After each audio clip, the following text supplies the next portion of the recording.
بسم اللہ الرحمن الرحیم۔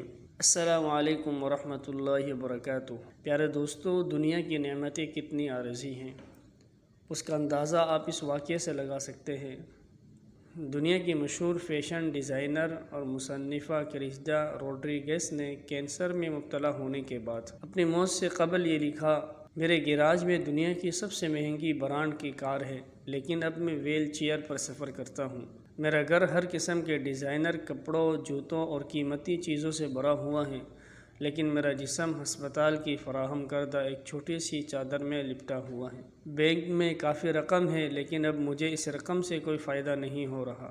میرا گھر ایک محل جیسا ہے، لیکن میں ہسپتال میں ڈبل سائز کے بیڈ پر پڑا ہوں۔ میں ایک 5 اسٹار ہوٹل سے دوسرے 5 اسٹار ہوٹل میں جا سکتا ہوں، لیکن اب میں ہسپتال میں ایک لیب سے دوسرے لیب میں وقت گزارتا ہوں۔ میں نے سینکڑوں لوگوں کو آٹوگراف دیے، آج ڈاکٹر کا نوٹ میرا آٹوگراف ہے۔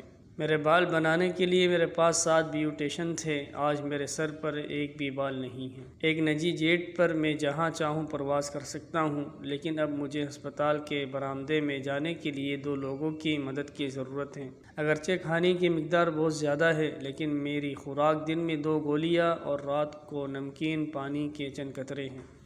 یہ گھر، یہ گاڑی، یہ جیٹ، یہ فرنیچر، اتنے سارے بینک اکاؤنٹس، اتنے کریڈٹ اور شہرت، ان میں سے کوئی بھی میرا کاروبار نہیں ہے۔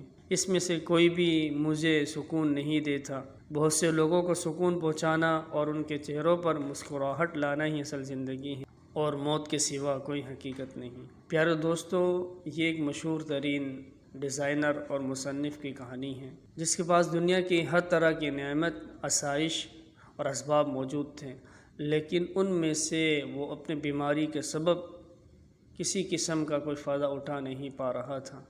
بالآخر اس نے یہ موت سے قبل لکھا اور لوگوں کو سمجھایا کہ یہ دنیا کی نعمتیں عارضی ہیں، اس کے پیچھے نہ دوڑو، جو چیز حاصل کرنی ہے اسے حاصل کرو، اور جس مقصد کے لیے اللہ رب العزت نے آپ لوگوں کو وہ مقصد یہ ہے کہ انسان اپنے رب کی چاہت کے مطابق زندگی گزارے۔ جب بندہ رب کی چاہت کے مطابق زندگی گزارتا ہے تو رب کائنات بھی بندے کو بندے کی چاہت کے مطابق دنیا میں بھی زندگی عطا کرتا اور آخرت میں بھی عطا کرتا ہے۔ اللہ تعالیٰ مجھے اور آپ کو اس بات پر عمل کرنے کی توفیق عطا فرمائے اور اس واقعے سے سبق حاصل کرنے کی توفیق عطا فرمائے۔ وعلیکم السلام ورحمۃ اللہ وبرکاتہ۔